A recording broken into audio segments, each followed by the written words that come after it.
Welcome to Delaware's capital, Dover, and specifically to Legislative Hall, where you are getting an overview of the office that has been used by our state's last 10 governors since 1933, when this building was dedicated to be the site of state government.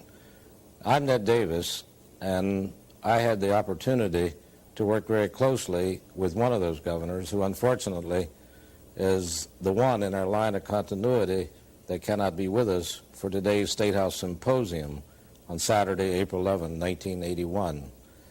That is Governor Charles L. Terry, who died in February 1970. We are very fortunate, however, to have with us 6 of the last 7 living governors of the state, and we thought the very fact that they were living and available made this a very timely and unique opportunity for one of the State House Symposia that is sponsored annually by the Division of Cultural and Historic Affairs as an offshoot of our bicentennial celebration in 1976. Since that time, the symposia conducted by this division has focused on such things as our maritime heritage, community development, historic preservation, and I'm told by Larry Henry, the director, that there are plans in the future to focus on other aspects and facets of Delaware's very rich life, including agriculture, business, and so forth. Our governors with us today began their line of succession in January 1949 with Elbert N. Carvel. Obviously, each of these gentlemen are very illustrious men. They wouldn't have been governors otherwise. And many of them had colorful careers over and above and outside of what they did as governor. And Bert Carvel, of course, is such a man. He's been active in many, many committees of the state and has served Delaware in a fabulous number of capacities, as well as having been a very, very successful businessman in Laurel. Following Governor Carvel, we had Governor Boggs, who became our state's chief executive in 1953 after 6 years in the Congress of the country. Governor Boggs served 2 terms, leaving office in December 1960 when he resigned his office early to take up his duties as a United States Senator from Delaware in order to gain seniority, which he thought would be of importance to the state in his various committee assignments. Governor Buckson then became our interim governor for a period of 19 days, serving out the term of Governor Boggs, and was succeeded by Governor Carvel, who once again came into office in January 1961. I had the opportunity, by the way, as a newspaperman, to ride to Laurel with Governor Buckson to pick up Governor Carvel to bring him to his inauguration, and I remember that day well. It was quite pleasurable. Following Governor Carvel came the governor that I had the opportunity to work with very closely, most of the time right from this chair where we sat and conducted many conversations, Governor Charles L. Terry. Following Governor Terry, we had Governor Peterson, who is with us and who took office in January 1969 and initiated a number of programs that I think changed the course of our state, and of course we will be discussing those. Then after Governor Peterson, we had Governor Tribbitt, who became our chief executive in January 1973 and who had a turbulent term of office filled with many problems, which he undertook valiantly to resolve. And after Governor Tribbitt, of course, elected in 1976, taking office in January 1977 as our incumbent, Pierre S. Pont IV, Pete DuPont, who was overwhelmingly elected, probably by the biggest majority of any governor in Delaware's history, in 1980. I'm sitting here now with the 5 living men who have been elected governor of the state of Delaware. At the outset, we plan to hear for 4 or 5 minutes from each of them about their respective administrations, and we're going to do this chronologically with one exception, and that is that since Governor Carvel preceded Governor Boggs but also antedated him, we're going to begin our questioning with Governor Boggs. Thank you, Ned, and fellow governors and ladies and gentlemen. It was a great honor and privilege to be elected and serve as governor of the state of Delaware. And it's a great honor to be here today with all of you. I came to the governorship after serving 6 years in the U.S. House and on a committee then that considered all reorganization matters and expenditures in executive departments. So I brought that background and experience with me to the governor's office. And it was the dominant theme that I tried to follow for the 8 years, 52 to 60, including 60, I was privileged to be governor, to strengthen the state government, to meet the growing situation, and to provide more efficiency and responsiveness for the citizens of Delaware in meeting our state governmental problems. Things went well. It was a very good period of time. It was a happy time, I'm pleased to say, for most part. It was a prosperous time, and the economy was good. But, of course, we ran into a few things that I did not envision or anticipate. First crack out of the box. Member Clayt Hoff, a very able water resources man, came down and hit me over the head with a baseball bat 2 or 3 times to get the state involved in the Delaware River water supply case before the Supreme Court. New York and Pennsylvania and New Jersey were taking out too much fresh water, and it involved our salinity, and the crabbing industry and oyster industry and all clam were dependent upon the salinity. So we got into the Supreme Court and managed to get a master appointed. Then the next thing was one of my favorite schools, Delaware State College, was right on the front burner. And it was a question whether to close it or to try to find a way to keep it going. And we were fortunate to get Dr. Holland, a great All-American football team, you know, Jerome, a player, and Jerome Holland came here and made a study. And his recommendations were we continue the college, but do what was necessary to upgrade it and get it accredited, which we did, and you see the results today, I'm happy to say. And then, of course, Stokely was a problem, the home for the feeble-minded, as it was then called. And in great turmoil, and we couldn't get the doctors and superintendents to stay there and work. And finally, with the help of, I'm sure Governor Carvel's influence helped on this, but Mrs. Nan Campbell, a commissioner there, we were able to get it consolidated under Dr. T's administration. And I think it went on from there in a very accredited and successful way. Then, of course, another crisis, Ned, probably some of you won't remember, was the Milford School integration problem, which was in late '54, and you know, it kind of drew the attention of everybody in Delaware. And in brief, I'm happy to say that the calmer heads and the good and wise people of Delaware prevailed, and we moved forward from that initial incident with great success and great pride, I think. But anyway, those were things that kind of weren't in my plans as I started out.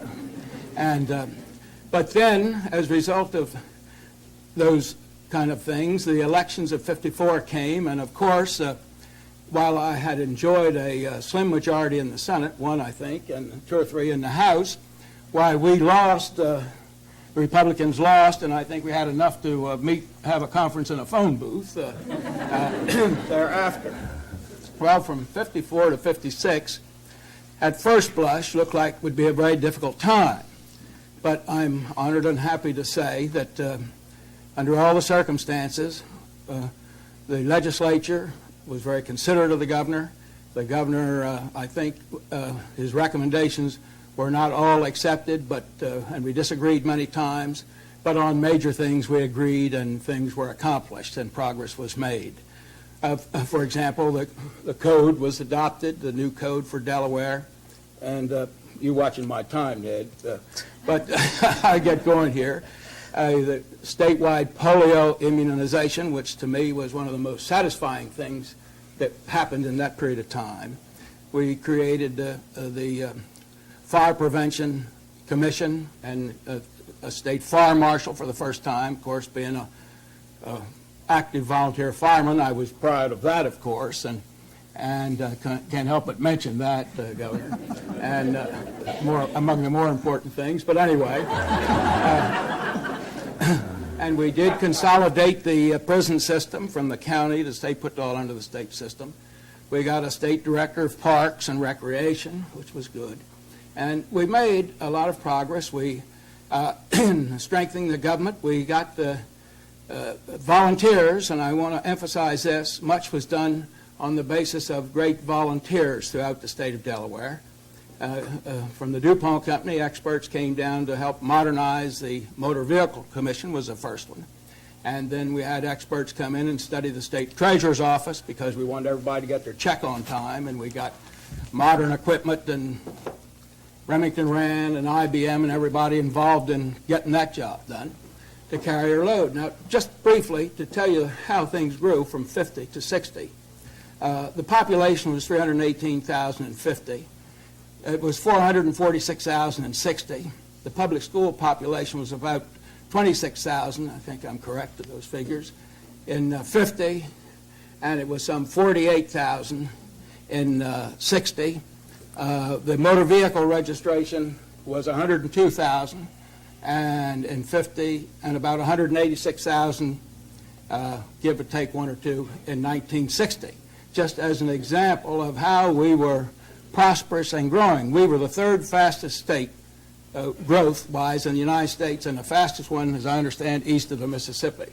So we had busy times, but they were good times, and I relied on great volunteers and great people who are here today to help me. Almost two-thirds of my staff that I had that time are here. Miss Lillian Martin, who was budget director. That was one of her hats. She wore about 6 other hats around there and helping the governor's office. And Miles Frederick, who was a high-paid chief of the development, I think about $5,000 a year, head of it, and he wore 5 or 6 hats. And Miles, I shall always be grateful to you and Miss Martin. And Dave Hugg, who is here, you all know, he wore 5 or 6 hats in helping Miles and getting the job done. And of course, my very able staff, Eddie Ewell, and 2 or 3 secretaries I had from one time to another. I had Eddie Ewell and a secretary, and shared half a secretary with the Secretary of State. But overall, it was a great time, and I followed the theme of strengthening our state government clear to the end with the proposal for a new day for Delaware. Relied on volunteers to help put that together, and the chief one was Governor Peterson right here. He and about 25 others worked on that, and we had hearings, and I think it laid the foundation for continuing to develop the state government, the cabinet system, which could help carry the load of growing Delaware. I sometimes think, to sum mine up, Ned, that I could use the phrase President Carter used after trying to get the hostages out of Iran. He said it was an incomplete success, and I think my New Day for Delaware was an incomplete success. Thank you. Very good. Most of them. Governor Carvel, would you hit on some of the highlights and unforeseen exigencies and crises of your administration? Well, to begin with, Ned and fellow governors, fellow citizens of Delaware, I read in the Delaware Today issue of April, some chap was talking about Delaware had no character. You know, I think Delaware has more character than most any other state I know of. Because, you know, we do get to know our governors and our judges and our U.S. senators and congressmen, and I don't think any other state is quite as fortunate as we are to have that friendly type of relationship, and we communicate quite well in Delaware. Now, one of the problems was we were just coming out of World War II, and we hadn't been spending any money, and Delaware was growing, as Governor Boggs pointed out, and we needed to increase the size of our schools. We needed to do something about school teacher salaries, and this was becoming apparent when I was lieutenant governor. And so when I ran for governor in 1948, it was quite apparent that one of the big issues in Delaware was education.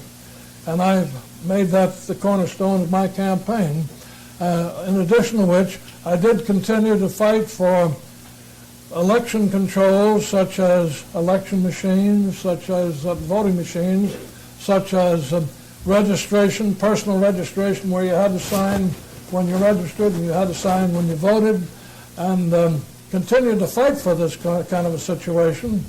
And when I was elected in 1948, one of the first things we did was to put through or work for a strong program. I remember we raised teacher salaries and we had to raise income taxes. And this wasn't a very happy kind of a situation, because I don't suppose we'd had an income tax increase for probably, except for 1%, I think we had one time during the war, a gross income tax. But we hadn't raised any income taxes, I don't suppose, for years and years and years. And so I found out one thing as governor, that you can have a lot of popularity 1 minute. And if you don't husband that popularity, you can lose it 5 minutes later. And it's a very important thing for the people to support what you're trying to do. And when we had to raise taxes to pay for this educational program, I'm sure it was popular with most of the teachers, although I heard some criticism from that direction too. But the state in general, it was sort of a shock. But we did raise those taxes, and they only stayed on for 2 years, and then we were able to take them off. And we were able to increase the teacher salaries. And in addition to this, when we increased teachers, the nurses, the custodians, the typists, the secretaries, they all got an increase too. And then, of course, when they got an increase, everybody else in the state wanted one. So that's how the things began to start a bit of inflation here in the state. And of course, we were having some inflation at that time. And now, I remember at the time, they came forward, the State Board of Education came forward with a $28 million bond issue for schools. Well, I don't suppose we've spent $28 million for schools ever in the history of the state. And Harris McDowell, Secretary of State, said, oh, we can't support that. I said, oh, yes, we can. We're not only going to support it, but we're going to get it passed. One of the things we did do when I was governor the first time was to put into effect a water pollution control law, which I thought was very desirable. And we had a law with regard to geological survey. And these kind of things were new concepts, and we put them into effect, I think, in 1951 during the Korean War, when we were doing everything we could to cut back on costs because of the unusual conditions we had run into. But we did get those two laws put through, in addition to which we installed the Public Service Commission to regulate the utilities in the state of Delaware. We had what was known as the Griffenhagen Report, which was the predecessor for the New Day for Delaware, and we had a very prestigious committee from all over the state. I remember one of them was Walter Carpenter, who at that time was chairman of the board of the DuPont Company, and he was on this committee. But we didn't get to first base for this concept. We stayed with a commission form of government, and maybe that wasn't too bad. I've often thought that in those days, when we had the commission form of government, we had much more citizen participation because the people of the state were responsible and usually received no compensation whatever for what they were doing, but they were, as commissioners, they made the decisions, and the only thing really the governor did, he put the budget together, and if those decisions they made didn't suit him, he might have cut back on the funding of their favorite projects. That's the way the governor could control the situation. Well, after my term was up, I ran against Caleb Boggs in 1952, and he won by about 7,200 votes that year. And then in '54, I became the state chairman of the Democratic Party and served there for about maybe 6 or 8 months, maybe a year almost. And we worked with Governor Boggs on numerous things to get done, but we came along to the point where they wanted to rip the highway away from the Republicans because, as Cale referred to the time, back in 1954, the Republicans only had, I think, 5 members out of 35 in the House, and probably they only had about maybe 6 out of 17 in the Senate, or maybe 5 out of 17. I forgot, but they really lost badly in 1954 because of the school integration problem. So I was chairman at that time, and the Democrats began to feel their oats, and they wanted very much to rip the highway department away from the governor by stacking it with maybe an extra 4 or 5 members. Well, I opposed that concept because I felt that the governor was the chief executive officer, and it was up to him to administer the affairs of the estate. And so I resigned as state chairman at that time, and they put another state chairman in, and it turned out that the ripping the highway department was not the best thing for the state of Delaware, because certain things arose, certain corruption conditions arose, which if they had been the highway had been under the administration, I don't think would ever have happened. But at any rate, when I did run for governor in 1960, they brought that issue up about the highway department. I think one of the things that helped me get elected that year was the fact that I said, well, I oppose this concept of what was happening in the highway department, so you can look other direction, because I certainly had no part of that.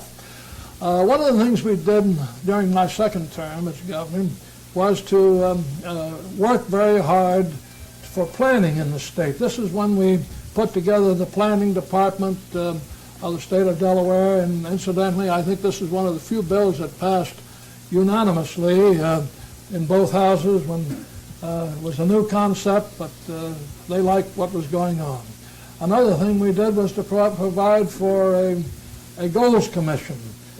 Incidentally, Governor Peterson was part of that goals commission, and we had numerous people from all over the state who were distinguished Democrats and Republicans, and this was a bipartisan group who all they cared about was to think about which direction should Delaware take, what should we be doing that we're not doing. And of course, one of the things I recommended was this problem of a planning commission. In addition, of course, we passed the important legislation for the correctional facilities, which were landmark legislation, which was landmark legislation, and Governor Peterson was very prominent in helping to get that done. He worked for the 3S committee, and we were able to accomplish that step forward. But we were fortunate during these 8 years that the state was growing, the state was prosperous. We had one of the highest per capita incomes in the country. We were able to build the schools we wanted to build, to pay the teachers what we wanted to pay them, and we were able to get accomplished a lot. When I was on the diocesan council of the Episcopal Church, we used to have a budget someplace around about maybe 150, 200,000, and of course the church was trying to do all these good works. But as governor, we started out with a budget, I think, of someplace around 25 million, and with the first term we ended up with about 55 million. Second term we started out with around about maybe 125 million, and ended up with about 175 million. One of the things I realized as governor, you had the opportunity to do a great deal of good for the people of your state, and that's a great challenge and a great opportunity.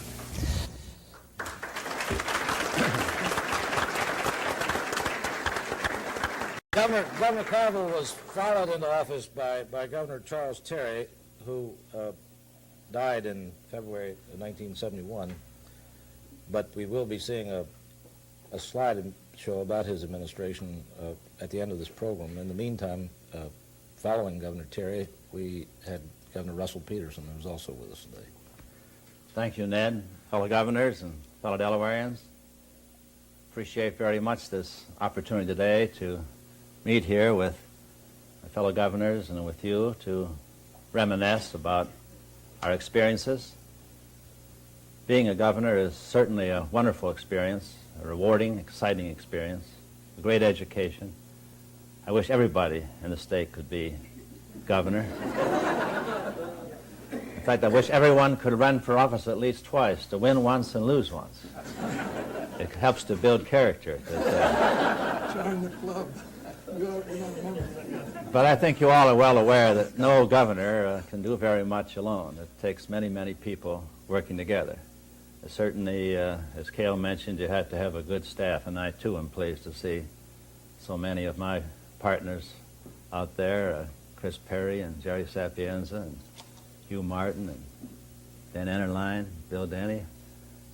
Maybe I shouldn't have started this because I can't see everybody out there. But in any event, for all of you who are here and those who aren't here, is a major help. And certainly the legislature, as you know, is vital. I was fortunate to have a legislature in the same party, which permitted us to get some things done which we would have had difficulty doing otherwise. And being here in this college, I can't help but remember Pont, who was head of the Senate, and he was with me. We were working very, very hard together on all the things we got done during that period. And in the House, we had George Herring and Bill Frederick, the speakers, but many, many of their colleagues were a part of a very important team. On top of that, we had our own bureaucracy, that much maligned, dedicated, hard-working, industrious people who really put out, and the many, many citizens groups around the state that I leaned on very, very heavily. I want to talk today about 4 things which happened between 1969 and 1973 and relate them to the terms of my predecessors. These things don't get done in one fell swoop.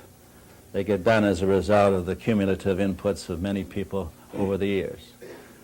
Cale has already mentioned the New Day for Delaware. I want to talk about the change in the government from the commission form to the cabinet form. Bert Carvel talked about that too. I've had the privilege of working, as Governor Boggs mentioned, on the New Day for Delaware. And I learned from that some of the problems we ran into. I learned that we couldn't do this by one bill, making the whole change at once. It had to be done piecemeal, so we didn't get all the opponents ganged up on you at one time. And we formed a citizens group, and we formed a joint committee of the 2 houses in order to work together. And we had many, many hearings, many, many discussions before this finally was passed. And then on August 5th, 1970, we had a little ceremony here, and the cabinet existed. And Bill Frank had a story the next day in which he said, Cale, New Day for Delaware has finally arrived. And it really was a result of what you people before had been building on for a long time. But I want you to know that that governor's seat increased in temperature a few hundred degrees overnight.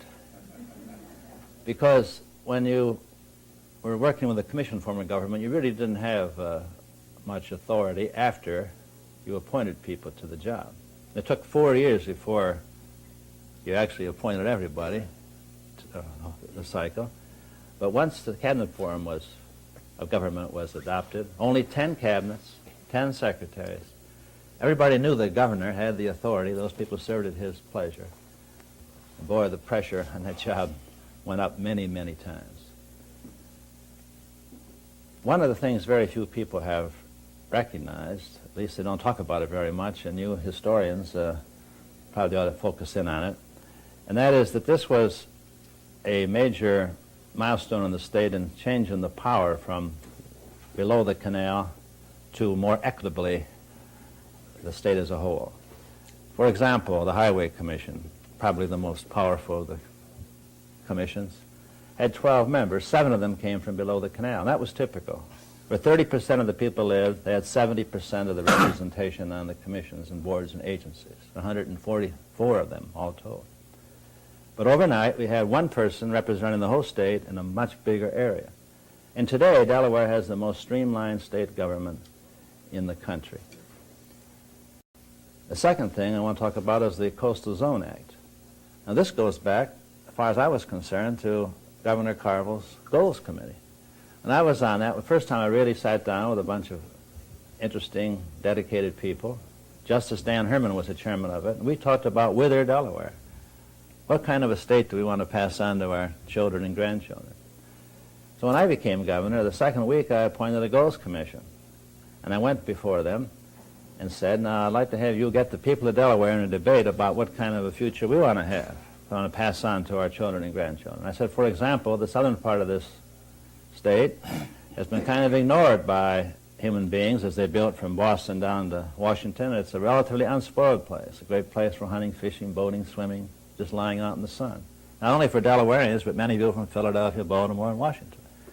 On the other hand, we have a major opportunity to develop the coast, because at that time we had this consortium of 13 oil companies that had plans for a whole series of refineries and a deep sea port. It's when they anticipated a deluge of oil coming from the Middle East, which really hasn't happened as they had anticipated. But almost certainly the Delaware coast is going to become like Marcus Hook area. So I said, now we have those two opportunities, but we can't have them both. They're incompatible. So I said, personally, I lean toward the first. I declared a moratorium on any more construction along the coast. And we set up a committee to study it and got a major citizens group working on it. And Bert Carvel, then a citizen Carvel, he joined to Delawareans for Orderly Development and others to support this. And as you know, we got that bill through the legislature. And that's had a tremendous impact, not only nationally, but internationally, as an example of what could be done to have the foresight to protect the unspoiled area that way. And that doesn't interfere with the economy. There are other places you can do the same things. Those people say there's a conflict between environmental protection and development. Tell them they're dead wrong. You need a leadership that wants to do both, and we can do both. But obviously you can't put a refinery exactly where you want to go hunting and fishing and swimming, but you can put it some miles away. As the third thing is furthering justice in the state. Again, I tie it back to Governor Carvel. As he mentioned, I led the 3S Citizens Campaign to reform the prison system when he was governor. And we were on the phone, or I was in his office regularly. We worked on that thing for 3 years until those bills got through the state legislature. We had 6,000 people in Delaware working on it. But then I got an education about our Delaware criminal justice system. And when I became governor, I said, boy, one of the first things I want to do is get rid of that whipping post, which I thought was a disgrace to our state. The only state in the nation still has such a thing. And we eventually made that happen, thanks to a lot of good work by Laird Stabler, who headed a legislative committee on revising the criminal code. And we got rid of the debtor's prison. Do you realize we used to send a person to prison who couldn't pay a traffic fine? Might only get 10 days in prison, but now he had a prison record, and he couldn't get a job. He couldn't get a job at the Pont Company, I know, in other places, because he had a prison record. So it just triggered off. You and I could go pay $35 for a fine. We'd be kind of teed off if we got caught or so, but it wouldn't hurt our marriage. It wouldn't hurt our job. But the person who couldn't pay it had a tremendous penalty. The state was a major contributor to the problem, I decided. We worked the legislature and wiped out the debtor's prison in Delaware, and later on, a few years later, the United States Supreme Court decided that was appropriate, that for a state to outlaw sending somebody to prison because they couldn't pay a fine. Also, one of the disgraces I remember that Governor Carvel used to talk about was we had juveniles in the adult prison and all kinds of problems going on there. We got them out of the adult prison. Another thing in that area was a direct follow-up of what Governor Terry had done. As you know, Governor Terry made a major change in our magistrate system. He came there with all the authority from being Chief Justice. He knew what a horrible system that was. Imagine magistrates getting paid by commissions they got from the fines they levied on people. And, of course, it was so politically involved that it really didn't provide very good justice. And Governor Terry corrected that, put those people on a salary, made some other changes. And when we came in, we added to that. We said, henceforth, we're going to split these jobs between the two parties. When I was campaigning governor, 53 of the magistrates were Democrats, and one was an independent, and 0 were Republicans. And what we did is split them about 50-50, and we set up a group to give them oral and written tests And 3 magistrates who had IQs in the 80s, we got them removed from their job, thanks to a good help from Chief Justice Wolcott, and by using a new court of the judiciary which had the power to remove them. Just by talking to them, they decided to resign before going before the court of the judiciary. But now the people are subjected to tests and a sort of a competition to get the most competent and talented people in the job of magistrate. And the last thing I want to refer to is the career education program. We worked hard to further career education in Delaware, and that is a direct follow-up of Governor Terry's program again, where he brought in, as you know, the Delaware Technical Community College, which is a major milestone in our state. And we worked on that very hard, increased the attendance there by 2.5-fold in the period, and we funded 3 more campuses, worked with the high school vocational groups, funded the students' vocational organizations. We participated all over the country in that. In fact, the American Vocational Association came here and presented to me on behalf of Delawareans an award to Delaware for becoming the career education state. But it's a direct follow-up again of what Governor Terry had started. And so I think it's important to recognize that these things which happen are just the resultant of many, many years of contributions by a number of people, and eventually we get the job done.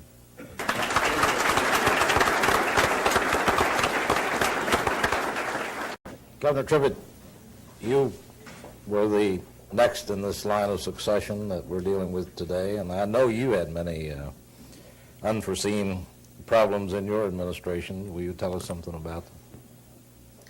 Thank you, Ned, and fellow governors and Delawareans. First of all, the Constitution of the state of Delaware reads that the executive powers of the state of Delaware shall be vested in the governor. And Bert Carvel said, one day you have the power and the next day you don't. It's almost like one day you're drinking the wine, next day you're mashing the grapes.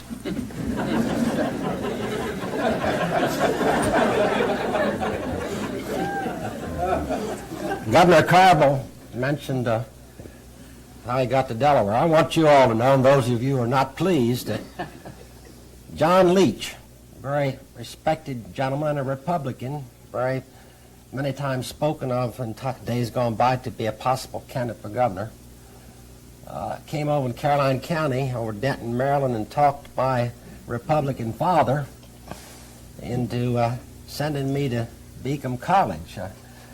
I don't know whether John Leach at the time thought he was in recruiting another Republican for Delaware, but it worked out that I chose my own way of life and ended up, after I located in Delaware, being a Democrat.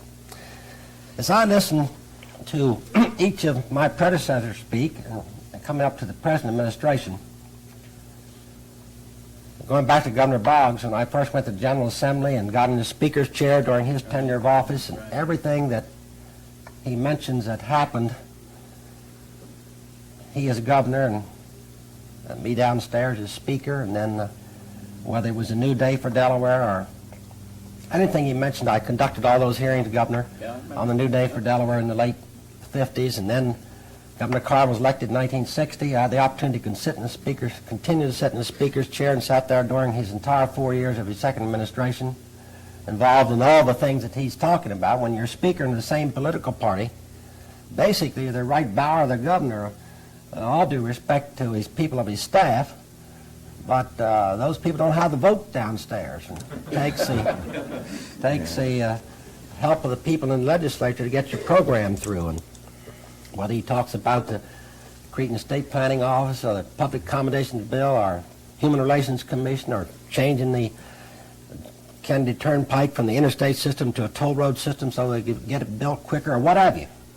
And then opportunity presented itself during the late administration of Governor Terry. I had the pleasant opportunity of the people to elect me Lieutenant Governor and served those 4 years with Governor Terry during his tenure of office, and had the opportunity to sit as presiding officer of one house or the other of the General Assembly for 10 consecutive years, which led me to believe that if opportunity should indeed, ladies and gentlemen, present itself, I would enjoy sitting in the governor's chair. I was accused of running for governor for 10 years before I got elected governor. But anyway, it doesn't make any difference what your background may be, whether it's in politics or out of politics, or how much you're around the governor's chair. There's a big difference once you sit down in it and have the responsibilities of executing the executive responsibilities of this state of Delaware. I enjoyed it. It's a great opportunity to serve as our chief executive.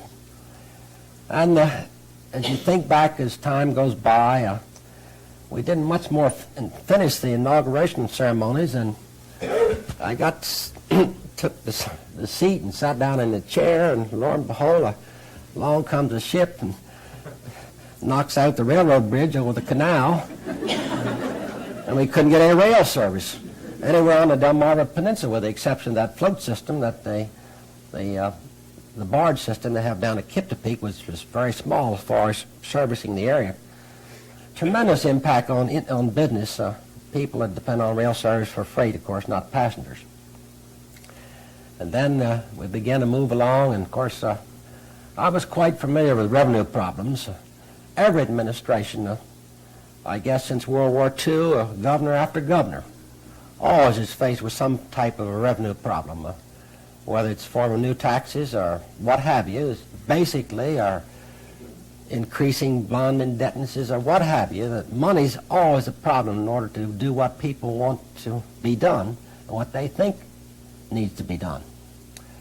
We moved into a revenue problem, then confrontation with teachers, and then along came the gasoline prices going up, and everybody's in a gas line. We had the odd even day of selling gasoline, and move along, and working with the legislature. And I had a Republican legislature when I was elected until we came along with that coalition, and then fortunately the last 2 years, by small majorities, we had the Democrat-controlled General Assembly, and fortunately, Governor, the Senate during that 4 years, and I realize it's a different system, but they confirmed all the confirmations that I sent to the Senate. Not a single one, I don't think, was not acted upon. Under the system, of course, and Governor Peterson mentions the Coastal Zone Act and Cabinet Form of Government, and really, I came along and really in the first 4 years to implement the Cabinet Form of Government, and really to implement the coastal zone, because it was passed in the last 2 years of his administration. But the real forerunner, as you say, and it's exactly true, the real forerunner to the Coastal Zone Act was really the DuPont General Motors divestiture program that came about, where we created the divestiture fund and then set aside funds for land acquisition for the state to acquire land, to set aside land for recreational purpose, was somewhat of a pre-runner to the same thing that you're talking about, eventually brought along the Coastal Zone Act. And then I ran for governor in 1972, and I didn't run to be president of Farmers Bank. They had a president.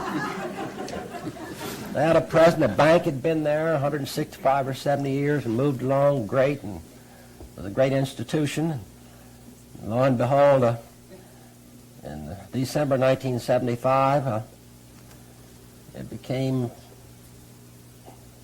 to the governor's attention through the president of the bank at the time that they were in financial difficulties, severe difficulties, and for 6 or 7 months from that day forward, just about every day of the governor's life was spent trying to keep that bank open, keep the doors open, so that lending institution could exist.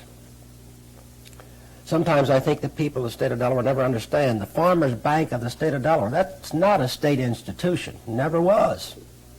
Even though the state was the largest single stockholder with the 458,000 shares of common stock that it owned at the time, never was it a state institution. Never did the state control the bank to the extent that through the stockholder system, because at that time the Farmers Bank had in its charter what they call scale voting. There was a cap on the number of votes that the 9 directors who were appointed by the General Assembly, incidentally, could vote at a stockholders meeting to control a stockholders meeting. We never could control it with the cap. The other stockholders could control it because unless they had anywhere near the magnitude of stock that the state owned, was nowhere near that the cap would affect those people, and collectively they had the votes control the stockholders meeting. The Farmers Bank was a tremendous problem. When I think that people didn't understand the Farmers Bank of the state of Delaware was not a state institution, it was a private institution, just the same as any other of the banking institutions in the state. In 1973, one of the first things I was convinced the state should get out of the banking business. There's only one small exception in the whole nation, and that's in one of the Dakotas. One of those states has a state-operated bank, but in that instance, that state owns the bank lock, stock, and barrel. There's no private stockholders. But anyway, the Farmers Bank became such a magnitude of a problem, but in 73 I wanted to sell the bank and proposed legislation to sell it. But the reason it didn't get sold because the administration of the bank at that time opposed amending the charter to do away with scale voting, which had a tremendous impact on a prospective buyer, because if you bought the state's largest single amount of common stock and you didn't have scale voting, then you can control a stockholders meeting, and then it would make a difference in how much a person would want to pay for that stock if they were assured, even though it was represented 40 to 49%, they could control it without that cap of scale voting in the charter. So that was a real problem. If I could get rid of that scale voting, we could go ahead and sell that bank. And so anyway, the administration of the bank opposed that, taking scale voting out of the charter. There was a movement in the General Assembly by act of the General Assembly simply to amend the Farmers Bank's charter by an act of the legislature without concurrence of the stockholders. This didn't seem right to me, to amend the charter of a private institution by a single act of the General Assembly. So I put the question to the Supreme Court of the state of Delaware: can the General Assembly, by an act of its own, amend the charter of the Farmers Bank without the concurrence of the stockholders? Put it to the Supreme Court. Put it to the Supreme Court. The Chief Justice disqualified himself because he had 2 sons practicing in a law firm representing the bank. Well, that left 2 justices. The Constitution requires that the governor get an opinion from the justices, which means more than one. So I had 2 justices. About that time, Justice Carey resigned because of ill health. That left Justice Duffy. So Justice Duffy proceeded to write the opinion, but I only had 1 justice working on it. So then I appointed Justice McNeely to the bench. I thought, well, I'll get my opinion now. I got 2 justices again. And lo and behold, as soon as Justice McNeely comes on the bench, he disqualifies himself because his wife owns stock in the Farmers Bank. The end result is I never got the opinion from the Supreme Court whether we could or could not amend the charter by single act of the General Assembly without the stockholders concurring therein.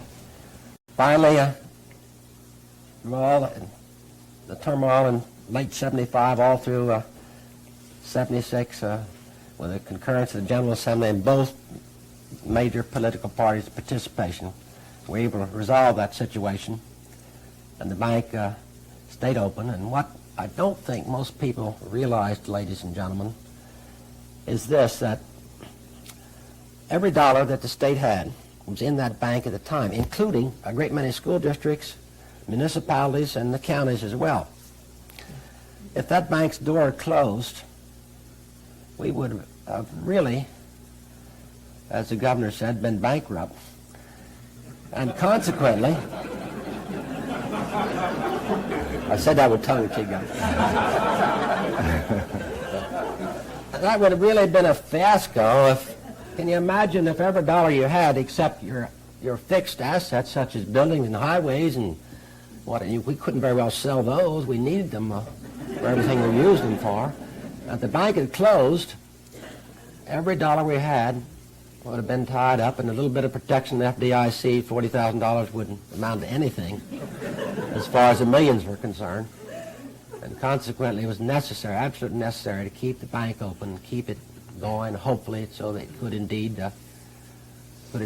recover, of course, of which it has. And now then, the present administration, hopefully, will be able to sell the bank in concurrence with what the commission has approved, and along with the General Assembly action and the banking commissioner and the minority stockholders joining together.